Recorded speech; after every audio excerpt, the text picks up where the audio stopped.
Olá, família Pax, mais uma vez ao vivo aqui com vocês, hoje conversando com o nosso querido Alexandre Garzeri, ele que é autor da Madras Editora, sabe tudo sobre as escolas iniciáticas, filosofias, e hoje o Alexandre vai falar sobre Jacques de Molay e o renascimento da Fênix Templária. Amanhã eu tô aqui às 5 horas com a querida Karen Zanhouk, que está nos auxiliando agora nas mídias sociais. Gratidão, Karen. Amanhã ela vai falar sobre a Ma Durga, a grande deusa hinduísta. Vem cá, porque amanhã vai ser tudo de bom, super forte. Daqui a pouquinho, família Pax, 18 horas e 34 minutos. Feliz Ano Novo Astrológico. Começa finalmente o ano de 2023, quando a primeira constelação do zodíaco, Áries, fica no meio do céu. Faça uma oração de poder, 18 horas e 34 minutos. Pode ser a grande invocação, Ave Maria, o Pai Nosso, a oração que você quiser, tá bom? Nesse sábado, dia 25, entrada franca lá na Pax, às 11 horas, tem a Roda Cigana, com a querida Célia de Marco e o Leandro Ceni. É 1 quilo de alimento. Vamos dar boas-vindas ao nosso querido. Feliz Ano Novo, Diego, para você também, para o Elza e Maria Lúcia Loureiro com a gente desde o início das orações. Vamos dar boas-vindas ao querido Alexandre Garzeri. Já está trovejando com relâmpago, mas ainda não choveu. Tudo bom, Tudo Ale? bem aí? Tudo jóia? Estamos bom aí na altura, Carmen? Tá jóia? Tá tudo perfeito. Você já está super expert. Então tá bom. Olha, alguma coisa a gente tem que aprender, né? Que nós estamos uns 2 anos nessa jornada já, né? Pois é, né? Tudo Muito de bom. bem, Passa muito rápido, né? Mas estamos aí, muito aprendendo. rápido. Uma boa tarde para você, boa tarde para todos os amigos e amigas da Pax Universal. É sempre uma grande alegria, segunda-feira, 17 horas, quando a gente tem a oportunidade dessa comunhão de ideias positivas, né, que levam à evolução do gênero humano. A gente tem que celebrar muito esses encontros nossos aqui. Maravilha. Com Tá certeza, ó, tô bom. pronta para aprender sobre o Então, Jacques Demolay, você que adora esses assuntos. Pois é, e- e hoje é um dia importante, porque daqui a pouquinho, 18h34, começa oficialmente o Ano Novo Astrológico de 2023, né? Então, feliz Ano Novo, Ale! feliz ano novo. E para nós que somos Wiccans, 21 de março também é o equinócio de outono, que nós chamamos de Mabon, que é o momento em que nós agradecemos pela colheita, pelas muitas bênçãos que temos recebido. Então, é o Mabon dos Wiccans, é o ano novo astrológico. Realmente, as pessoas, como você falou, que façam suas orações, as suas práticas, porque é um momento muito importante mesmo, com É certeza. verdade. E hoje também é o Dia Mundial da Felicidade, olha que legal. Você é feliz, Ale? Ah, nós somos, né? A gente está sempre dando risada quando os Amém! dois se juntam. Meu Deus É do céu, gente. verdade, eu também, porque eu adoro trabalhar como você, adoro a espiritualidade, adoro desafios, adoro viver, Com adoro tudo que a vida oferece, né? certeza. Momentos legais e não tão legais. A gente às vezes É, escorrega, cai, mas levanta e continua. bom, graças a Deus, né? Graças a Deus, é bem por aí. E foi interessante até a gente falar, você dar esse introito, meio sem querer, querendo, né? Porque nada ocorre por acaso, momentos não tão felizes. Nós vamos hoje falar sobre uma parte muito específica, mas muito importante da história dos Templários, que, como a maior parte das pessoas que procura pesquisar sobre esse assunto, sabe que os cavaleiros da Ordem, dos pobres cavaleiros de Cristo e do Templo de Salomão, conhecidos como Templários, eles foram uma potência na Idade Média. Sim. Eles foram a ordem mais poderosa, a ordem, uma das mais bem treinadas em nível militar. E através dos Templários, nós vemos o advento de algo que foi inédito na Idade Média, que foi justamente a junção do monge com o guerreiro, porque eles tinham um aspecto militar, isso é um fato, mas também eles tinham um aspecto monástico, um aspecto místico, um aspecto voltado para práticas realmente de mosteiro, e isso, naquele tempos foi o advento de algo muito novo. E depois acabaram surgindo também outras ordens, onde os cavaleiros que integrassem aqueles movimentos iam unir o aspecto material do guerreiro e o aspecto espiritual dos monges. Mas os templários, eu digo que até hoje, eles continuam no topo da lista quando a matéria é agregar esses dois valores, esses dois níveis, né? Mas os templários, que foram extremamente poderosos, existe uma história oficial sobre eles, mas também existe uma história oculta. E eu costumo dizer que a história oculta dos templários, ela apenas pode ser contada por quem é membro da Ordem dos Templários. Porque quem não é membro, obviamente, como em outros movimentos, como no rosacrucianismo, como na maçonaria, como na Ordem de Molay, se você não é iniciado, se você não é membro daquele movimento, você não tem acesso a certas informações.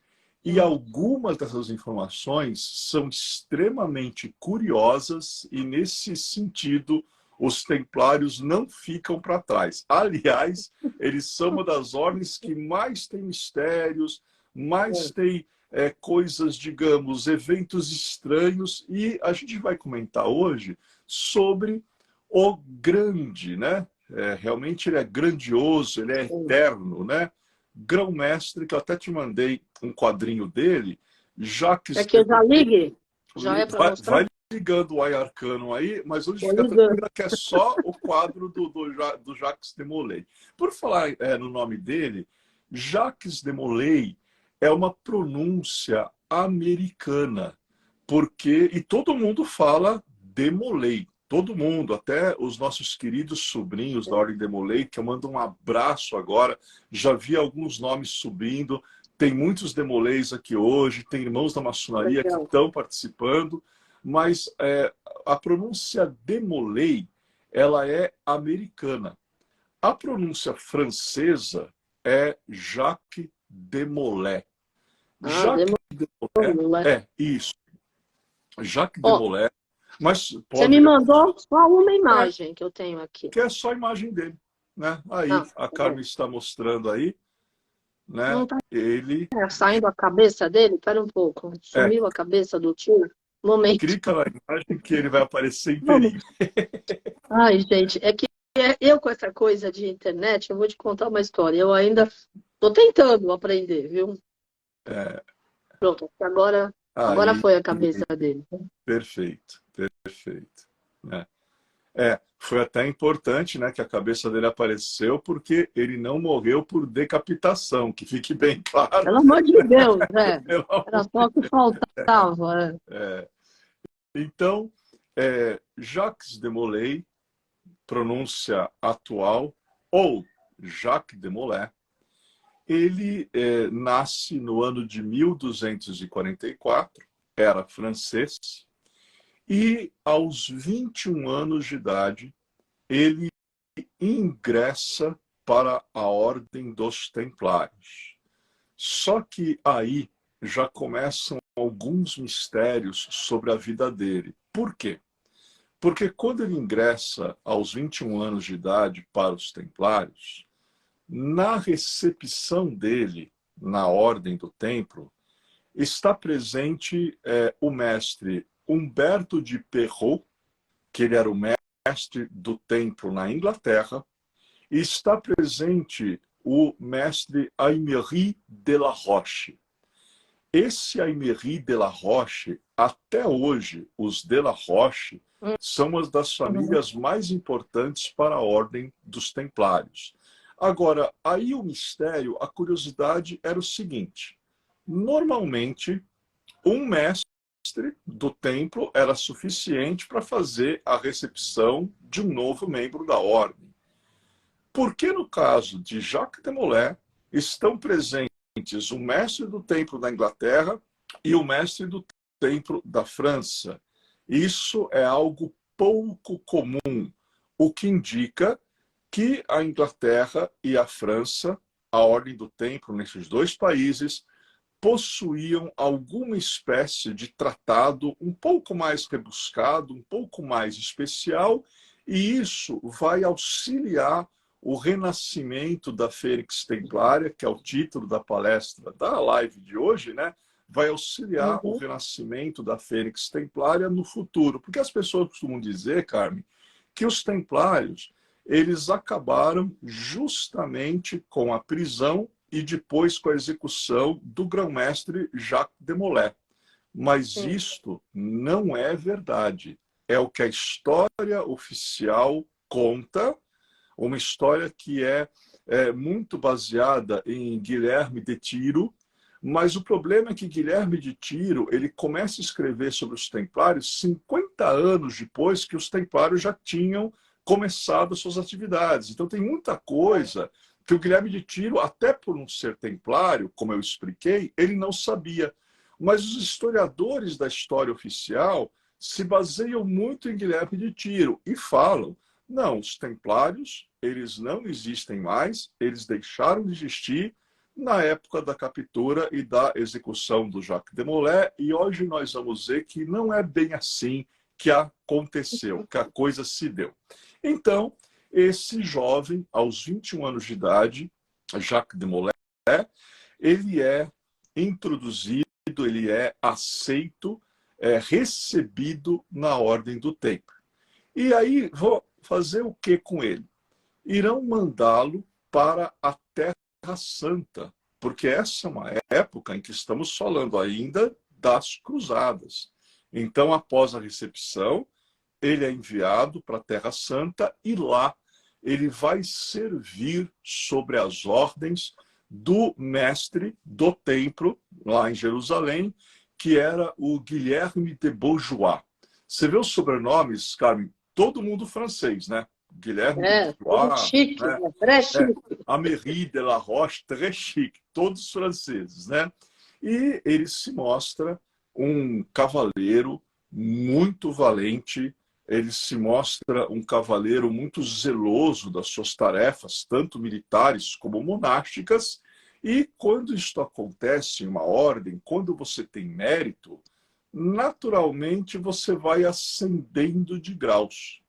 Até que chega um momento, por volta de 1200, alguns falam em 1293, mas analisando, seria 1298 a data mais correta.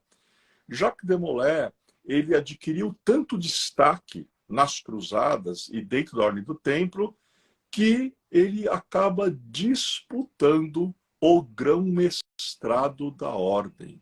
Então, haviam vários mestres do templo em vários países, porque a Ordem do Templo se expandiu muito além da Europa. Para você ter uma ideia, Carmen, eles chegaram até a África. A gente fala de presença templária, por incrível que pareça, um pequeno grupo no Tibete. Olha. E na Índia, até lá. E na Índia, na localidade conhecida como Goa, existe uma igreja em estilo português, onde na frente da igreja, na entrada, você vê escudos enormes de cavaleiros templários, aqueles brasões heráldicos, né? Pode falar. Goa fica no sul da Índia, eles falam português, de Portugal. Eu nunca fui, mas eu sei, porque vira e mexe, eu trabalho com 5 empresas na Índia. Uma delas fala para mim, como é que você nunca foi para Goa se você fala português? Falei, ué, meu mestre não me falou para ir lá. Mas eu acho que tem a ver com a colonização portuguesa e os templários e toda essa história da Europa. Incrível como eles se espalharam em vários continentes, né? Eu não sabia, até no Tibete, poxa, e o Tibete é muito longe de chegar, e não é só isso, tem o lance da altitude, não é todo mundo que consegue, por conta da respiração mesmo. Eu mesma nunca quis ir para o Tibete, porque eu reverencio, adoro a sua santidade Dalai Lama, que eu tive a honra de conhecer na Eco 92 aqui no Rio, quando eu também fiz a apresentação, enfim. Mas a gente tem que lidar com saúde, questões, e as empresas lá estão loucos para os brasileiros, mas não é todo mundo que tem permissão de entrar, justamente porque é difícil a respiração pela altitude, e também outras questões políticas, etc. Mas legal você falar que os Demolay também chegaram muito Tibete. É os Quer dizer, templários. Sim, aos sim. templários, desculpa, os templários também chegaram lá. É uma filosofia, é uma forma muito forte de se engendrar no mundo, né? Justamente. Culturas diferentes. E quando a gente analisa, por exemplo, por que Goa, essa influência portuguesa? Como que os templários chegaram na Índia? Na época das grandes navegações.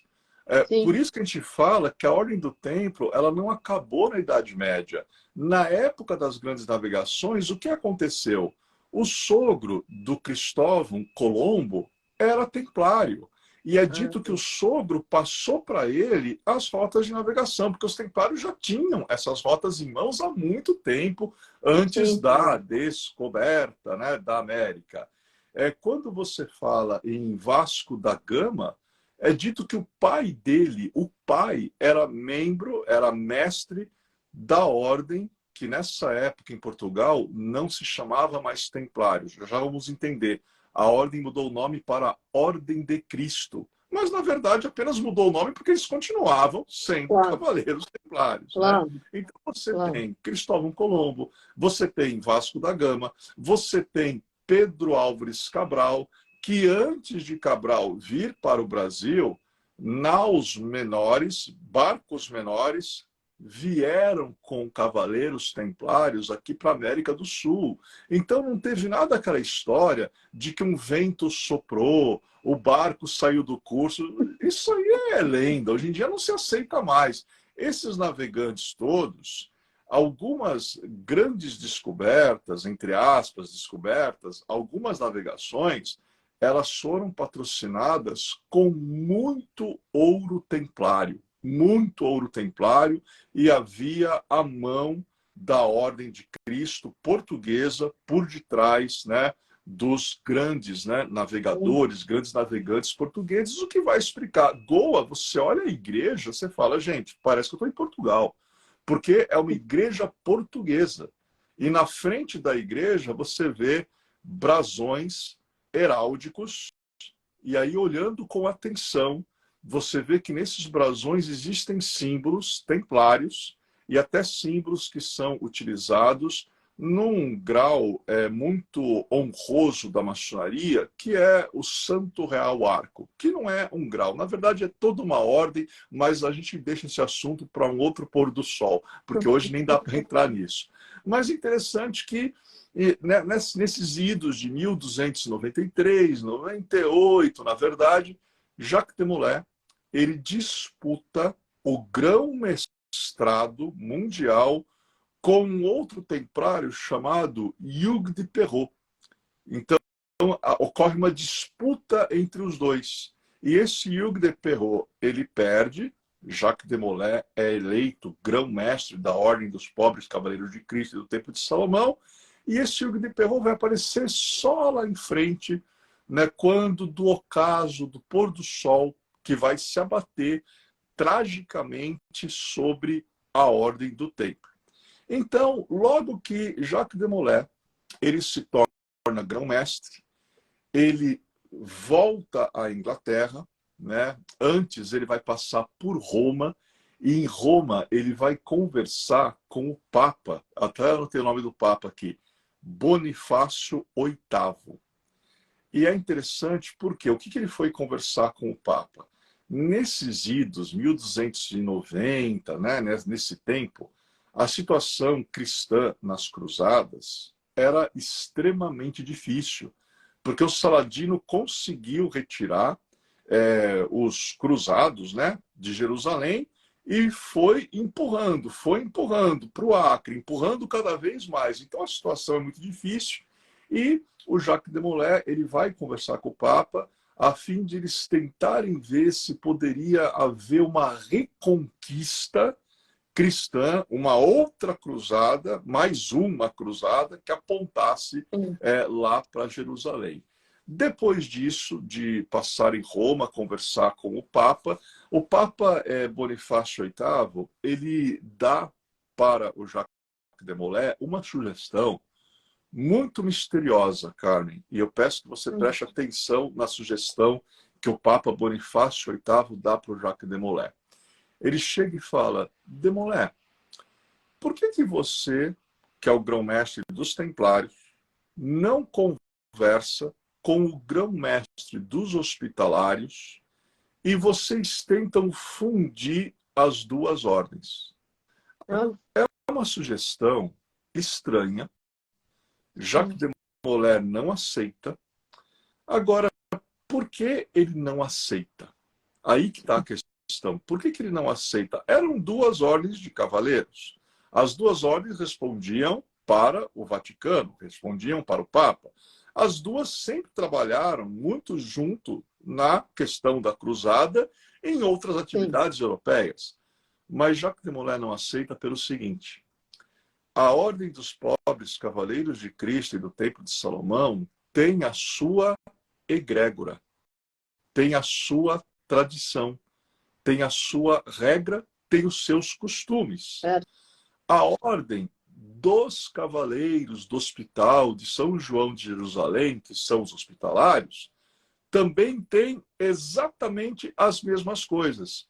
E se você fundisse as duas ordens, em nível de egrégora não seria bom e iria levantar uma outra questão. Tá bom, fundimos as duas ordens. Quem vai comandar? O grão-mestre do templo ou o grão-mestre do hospital? Mas o Papa propõe isso porque o Papa também percebia que as cruzadas tinham perdido o sentido. Não havia mais um sentido. Então, ele estava tentando, claro que fundindo as ordens, se as duas respondiam para o Vaticano e ele era a autoridade suprema, claro que ele teria aquela velha questão, né, Carmen? Poder sobre não apenas uma, mas sobre duas ordens cavaleirescas, né? Então, Jacques de Molay não aceita, e aí ele sai, ele parte de Roma para a Inglaterra. Na Inglaterra, como grão-mestre, eles tinham acesso direto a qualquer rei da Europa.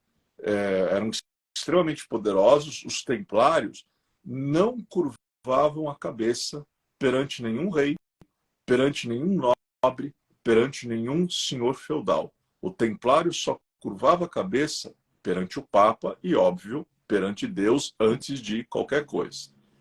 Na Inglaterra, ele é recebido, né, pelo rei Eduardo I. E aí, conversando com o Eduardo I, o Eduardo acha interessante a proposta do Jacques de Molay para uma nova cruzada. E ficaram de conversar no futuro. Só que aí, a Inglaterra passou por um problema que tem a ver com um filme muito famoso, que é o filme do Mel Gibson, Coração Valente. Quando William Wallace faz um levante na Escócia e começa uma guerra entre escoceses e ingleses. E aí o Eduardo I, que até tinha se comprometido com o Jacques de Molay auxiliá-lo numa outra cruzada, olha, sinto muito, mas eu não posso me envolver numa outra cruzada, sendo que aqui do lado, meu vizinho, as coisas estão pegando fogo na Escócia. Então o Eduardo ele tem que se dedicar a essa questão, e realmente foi muito complicada, né? Quem assistiu o filme, quem lê livros de história sabe que a questão foi muito complicada mesmo, e aí naufragam os planos de uma nova cruzada, né? Mesmo assim, os templários, né, eles possuíam na Europa, e como explicamos aqui, além da Europa, um vasto poder. Para nós termos ideia, os templários eles são considerados os primeiros banqueiros do mundo. Porque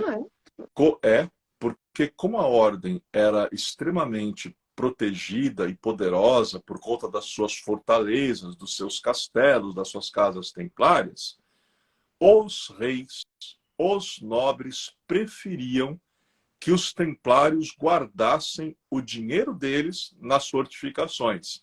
E aí, olha que interessante, isso é a criação dos templários. Por exemplo, se um nobre português muito rico, ele tinha que viajar para a França. Antes dos templários, o nobre viajava com ouro, com prata. Aí, naquelas estradas perigosas, acontecia o quê? Ele podia ser assaltado, ele podia ser saqueado. Era realmente uma situação muito complicada. Com o advento da Ordem do Templo, a coisa mudou. Então, o nobre português viajava sem dinheiro nenhum. Ele chegava na França em segurança, ia até a Ordem do Templo, retirava a quantia para os seus negócios em solo francês, e quando ele voltava para Portugal, também sem dinheiro nenhum, ele restituía na Casa do Templo portuguesa o dinheiro que ele tinha pego na França, e isso é uma espécie de um crédito, é um cartão de crédito criado pelos Cavaleiros Templários, né? Então, eles eram banqueiros, eram administradores de grandes terras, porque quando alguém ia entrar na Ordem do Templo, filhos de nobres doavam extensões de terras vastíssimas para os Cavaleiros Templários, que incluía agricultura, incluía gado, né, até mesmo trabalhadores rurais, e os templários com técnicas que tinham aprendido dos irmãos do Islã, que tinham aprendido com os judeus, tornavam as terras produtivas. Então, sim, até para alimentar os exércitos deles que estavam em áreas de combate. Então, eles eram banqueiros, eles tinham fazendas, tinham propriedades, né, na Europa e além da Europa, e também o templário ele se envolvia em questões, né, internacionais. É o que o pessoal chama hoje de relações exteriores ou comércio, né, exterior. Eles já faziam isso na época deles, né? Então, sim, imagina, Carmen, o poder de uma ordem que faz tudo isso. Mas aí temos um pequeno problema. Quando você tem muito poder, quando além de poder e influência, você curva a cabeça só perante o Papa, perante mais ninguém na Europa, quando além de poder e influência, você tem muito ouro, adivinha o que você também angaria? Muita inveja. Inveja, claro. Muitos inimigos, muitos recalques. Porque você imagina como alguns nobres mais egóicos, mais arrogantes, se sentiam quando um templário passava por ele e não curvava a cabeça, não beijava a mão dele. Claro que aquele nobre egóico ficava um pouco ofendido, um pouco que eu sou aqui, né? Eu estou usando um abrandamento, né? Sendo suave. Problema que hoje, Carmen, nós não temos, né? Esses problemas de ego, imagina. Não, isso foi lá naquela... Quase nada. Hoje quase não tem nada, né? É uma coisa impressionante. Séculos passaram e algumas coisas não mudaram. É impressionante. Pois é, não aprendemos ainda, estamos patinando. Então, esses inimigos, essas pessoas recalcadas, havia em grande quantidade na Europa, não falavam na frente dos templários, mas por detrás conspiravam. Até que na França, aonde é o quartel-general mundial dos templários, o rei francês, chamado Filipe IV, mas ele tinha a alcunha de Filipe o Belo, ele fazia algumas falcatruas, Carmen. Inclusive, ele forjava, ele fraudava, na verdade, a moeda do próprio país dele para se banquetear enquanto aquele povo francês passava fome. Teve um momento que o povo da França se levanta contra o rei. E o rei correu para onde? Qual era o local mais protegido na França? O quartel-general dos Templários. Ele literalmente correu, entrou, os cavaleiros saíram completamente armados a cavalo, com armadura, preparados para o combate, e aquela turba, aquele povo enfurecido, porque passavam fome, enquanto o rei estava lá se banqueteando. Aí o mestre do templo francês, não foi nem o Jacques de Molay, que era o grão-mestre, foi o mestre do templo na França, chega lá fora, qual é o problema? O que está acontecendo aqui? E aí o povo já começou a baixar, né? Os rastelos, os alfãs, porque você olha, cada cavaleiro templário, isso estava na regra da ordem deles, cada cavaleiro templário conseguia combater contra 3 homens ao mesmo tempo. O cavaleiro templário não podia deixar o campo de batalha se o número de inimigos não fosse maior de 3 contra 1. Quando era 3 contra 1, eles falavam, estamos em vantagem e vamos combater. Então, o povo olha aqueles homens, e o povo sabia, né?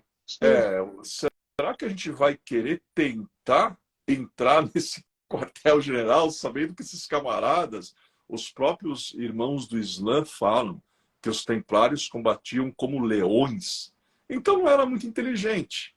E aí quando o mestre do templo pergunta qual é o problema, o que está acontecendo aqui? Aí o povo começou a falar, nós estamos passando fome, esse rei não tem condição, ele se banqueteia, ele não cuida.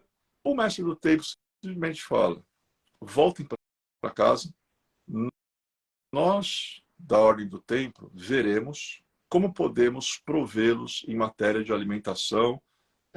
Deixe comigo que nós vamos nos encarregar. Olha o poder moral que tinha o mestre do templo. A multidão dispersou.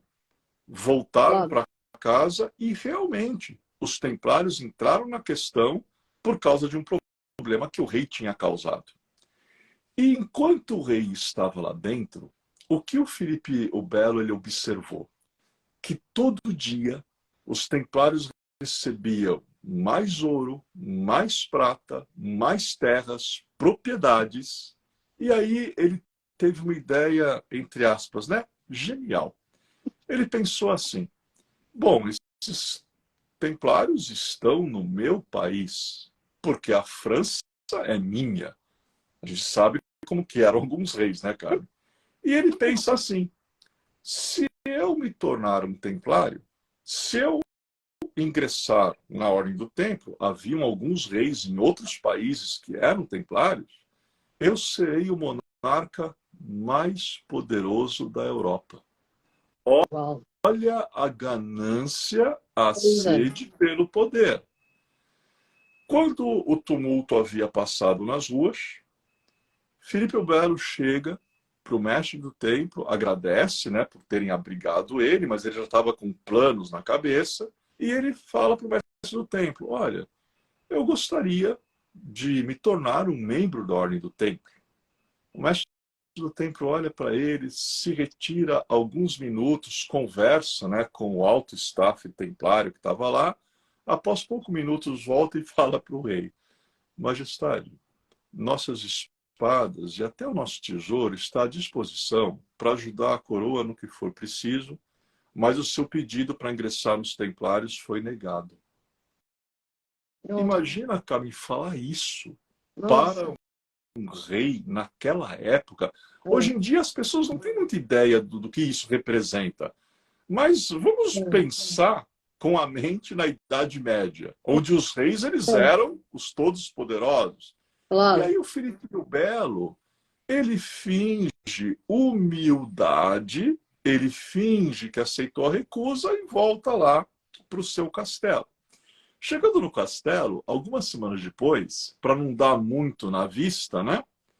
O rei manda o filho dele até a sede da Ordem do Templo, com a intenção do filho se tornar templário.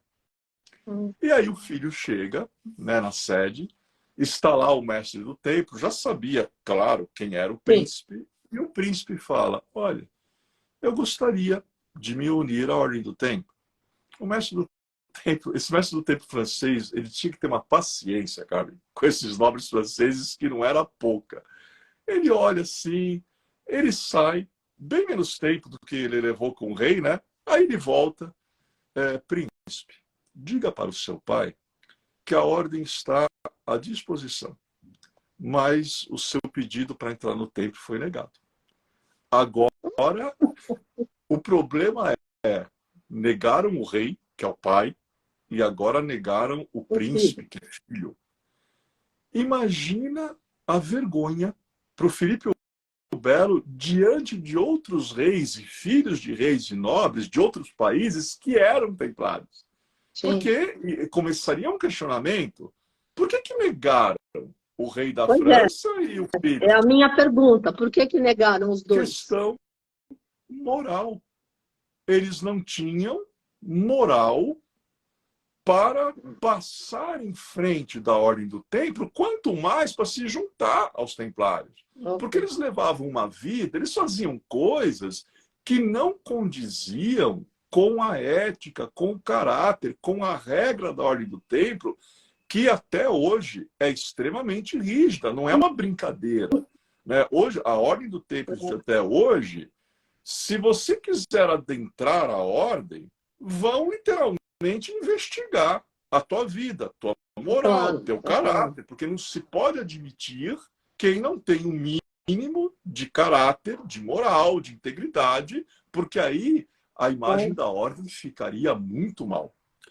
É claro que o rei fica extremamente irritado. Outra, ele devia uma soma enorme de ouro para os cavaleiros templários. E ele não tinha intenção de pagar. Ele tinha intenção de ser templário, por quê? Porque ele queria se apropriar do tesouro dos templários, das terras templárias em solo francês. É isso que ele queria. E aí ele começa um plano sombrio. Ele fala, bom, e também um detalhe, Carmen, ele era um pouquinho, o que nós chamamos hoje de paranoico. Ele temia que os templários tomassem o poder na França, porque o povo adorava os cavaleiros. Claro, né? Os cavaleiros provinham tudo que o povo precisava, e ele pensava, uma hora, esses camaradas vão entrar aqui com a espada e vão me apontar a espada no peito, vão pegar a minha coroa e vão me depor. Né? E, na verdade, se isso tivesse ocorrido, teria sido bem melhor para a França naquela época. Porque esse rei, o que ele fazia, né, era algo assim lamentável. Né? E aí é interessante porque ele começa, o Filipe o Belo, um plano, ele fala, bom, esses templários podem tomar o poder. Sim. O povo, claro, está com eles. Quem eles respeitam no mundo? Porque eles não respeitam, já provaram isso não me deixando entrar para a ordem. Eles respeitam o Papa. Eles só baixam a cabeça perante o Papa. Só que o Papa da época era favorável aos templários também. E aí esse rei formula um plano mais sombrio e terrível. Ele chega para Bertrand de Gaulle, que é um arcebispo francês, e pergunta, você gostaria de ser Papa? E aí o Bertrand de Gaulle, aquela falsa humildade, né? Imagina, quem sou eu? Eu sou um humilde servo. O rei levanta a mão e fala, pode parar. Eu sei que vocês se matam para ver quem fica no trono lá de São Pedro. A minha pergunta é clara. Você quer ser Papa? Majestade, se achas... Não é que eu acho, eu determino. Se você disser que sim, não me pergunte como. Eu faço você chegar no papado, mas com uma condição. Depois que você for Papa, eu vou te pedir algumas coisas que você não vai poder negar. E aí o Bertrand de Gaulle, ele fala, não, mas Majestade pode dizer agora o que eu posso ajudar? Não. Agora eu não vou falar, não. Só quando você chegar ao papado. E aí, Carmen, eles tramaram, por envenenamento, o assassinato do Papa da época. Ai, coisa horrível. Aí, Guilherme de Nogaret, que ele era um camarada, né, que servia de ponte entre o rei e Roma, ele era muito bom nos seus discursos, ele fez lá um discurso, incitou, corrompeu alguns, e aí o candidato, que era Bertrand de Gaulle, ele assume o papado. E ele vai adotar o nome de Papa Clemente V. E aí é a dupla, Filipe o Belo e seu Papa Clemente V. E aí tem os mistérios, Carmen, que eu sei que você gosta. No dia em que Clemente V ele vai assumir como Papa, ele sai, né, do local que ele está, lá em Roma, ele vai entrar numa carruagem que vai levá-lo, né, até a sede, e aí o anel, todo Papa tem o anel escapou da mão dele. Mas como assim? Como se o anel caísse, Carmen, entre eu e você, em menos de 1 metro, né? E aí todo mundo pega, abaixa, começa a procurar o anel. Cadê o anel? Ninguém encontra. Sumiu o anel. Ah, mas por que isso é importante? Gente, hoje isso seria um sinal. Naquela época, o anel ser perdido era um sinal de que aquele papado não estava começando bem. Claro. E aí, bom, vai sem o anel, sobe na carruagem, estamos atrasados, vai sem o anel mesmo, vamos embora. Aí a carruagem está indo, faz uma curva, um homem atravessa a rua, a carruagem atropela o homem. O segundo sinal, olha, esse papado está começando com sangue. Vai dar certo. E mesmo com todos esses sinais, né, de não muito bom augúrio, aliás, de péssimo augúrio, nós temos agora o Papa Clemente V, e logo depois, né, da cerimônia, né, para ele assumir esse poder, o rei vai até ele, santidade, parabenizo-vos, né, pelo papado. Agora vamos às minhas condições. E o Papa, não, muito bem, quais são? Condição número 1. Vossa Santidade vai deixar Roma e irá imediatamente para a França, aonde ficará no palácio, né, dos papas, que fica em Avignon, e é lá que Vossa Santidade vai coordenar toda a cristandade. Por que o rei queria que o Papa se mudasse para a França? Porque o Papa, estando mais próximo, era mais fácil o rei controlá-lo. E o Papa se tornou um marionete nas mãos desse rei, porque devia a tiara ao rei, né? Que fez de tudo para que esse Papa subisse. Primeira condição foi essa. Segunda condição, você vai decretar o fim da ordem dos pobres cavaleiros de Cristo e do Templo de Salomão. Quando o rei falou isso, o Papa ficou branco. Não, mas como assim? Decretar o fim dos templários? É isso. Você vai decretar o fim dos templários quando a ordem estiver extinta, metade das terras vai para o papado, do ouro, da prata, e metade, adivinha para quem vai? Para o próprio ele mesmo. Lógico. E aí o Papa fala, mas não é bem assim. Não, é assim. Você lembra que eu lhe falei? Que eu iria lhe cobrar certas coisas e você não poderia dizer não? Fala isso e deixa o Clemente V. O Clemente V, ele ainda tentou algo. Ele chamou Jacques de Molay. Olha que curioso isso. Você vai se lembrar de uma coisa agora, Carmen. Ele chamou Jacques de Molay e ele chamou o grão-mestre dos hospitalários na época, chegou para os dois e falou assim, olha, a cruzada não tem mais sentido, que tal fundir as duas ordens, tornar uma ordem só? Por que o Clemente queria isso? Porque os hospitalários, eles sempre foram mais amenos, eles sempre foram mais próximos do Vaticano, sempre foram mais... Até hoje, eles são muito próximos do Vaticano. Hoje, são tidos como a Ordem de Malta. Existe, só uma explicação, um pause, existe a Ordem de Malta Vaticana. Até tem uma foto que eu tenho aqui, Carmen, incrível, do João Paulo II, do Ronald Reagan e do grão-mestre da Ordem de Malta sentados numa mesa num jantar. Olha que interessante. Um ex-presidente americano, o Papa e o...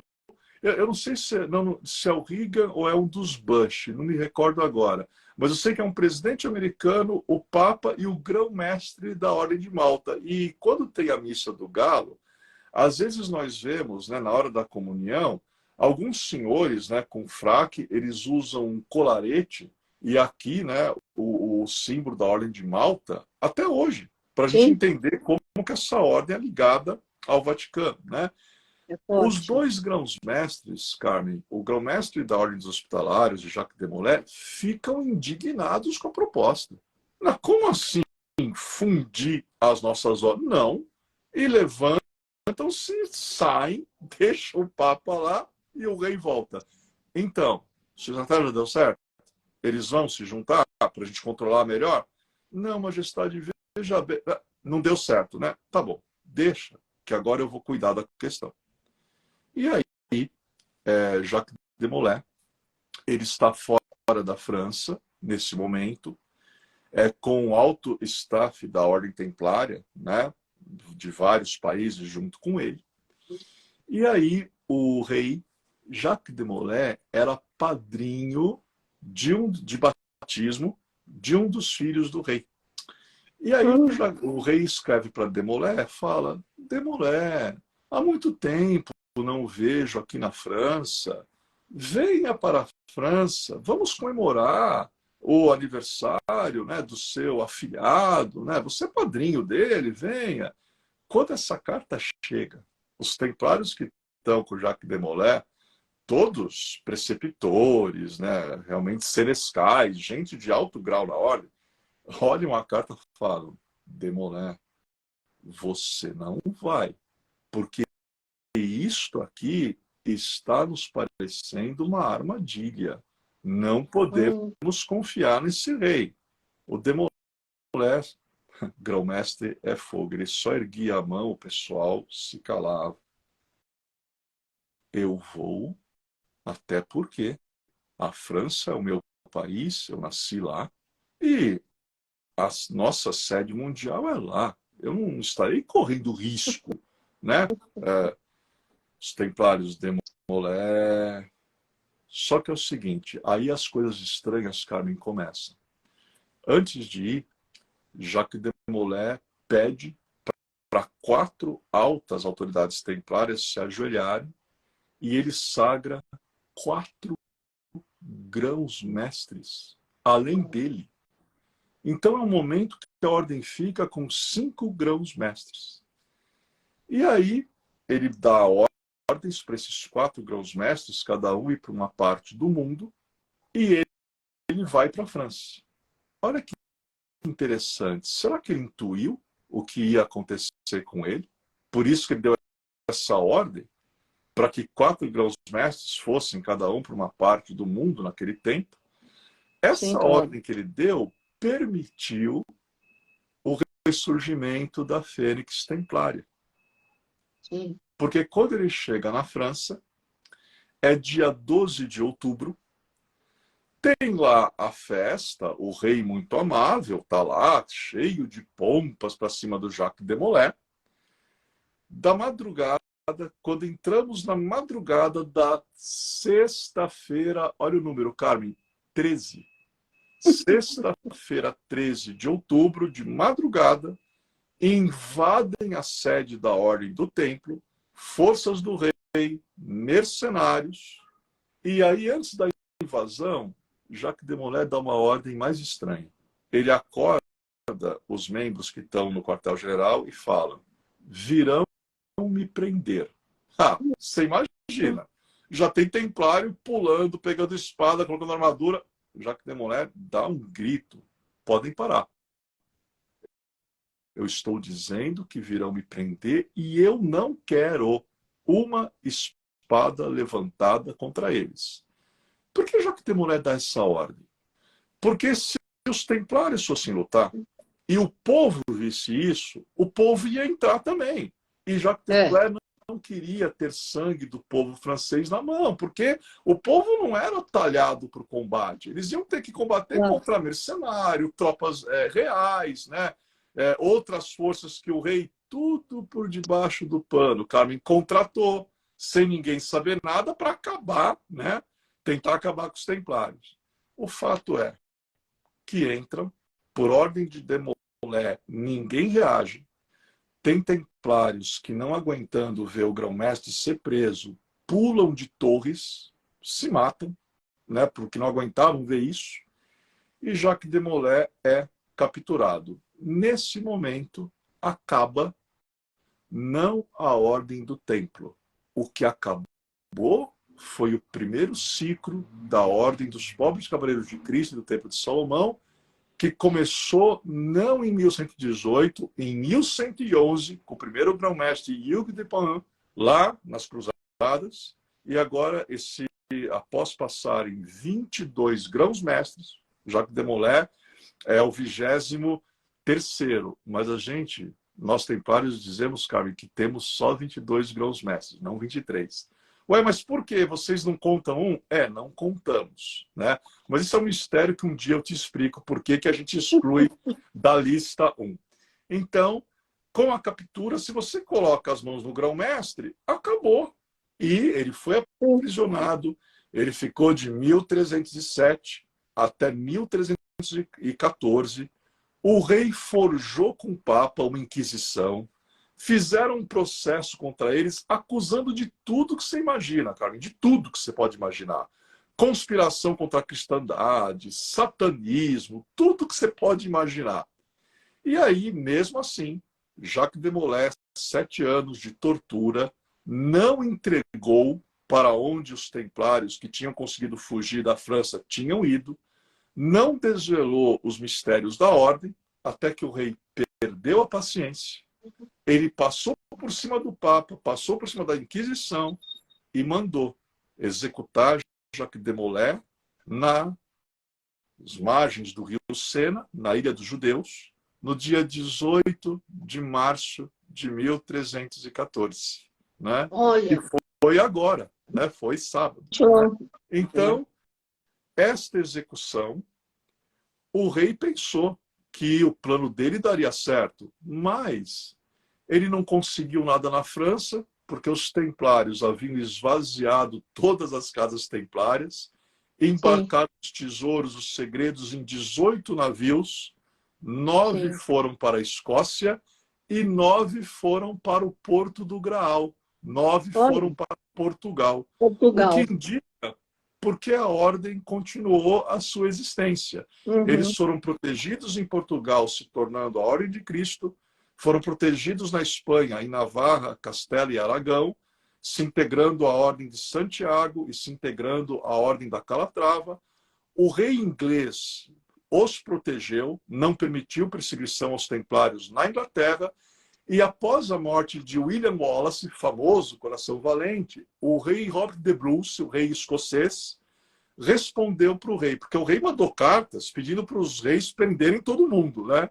E o de Bruce respondeu: se algum francês vier para a Escócia atrás de algum templário, e sim, eles estão aqui protegidos no meio de alguns clãs escoceses, eu me junto à Inglaterra e declaramos guerra contra a França.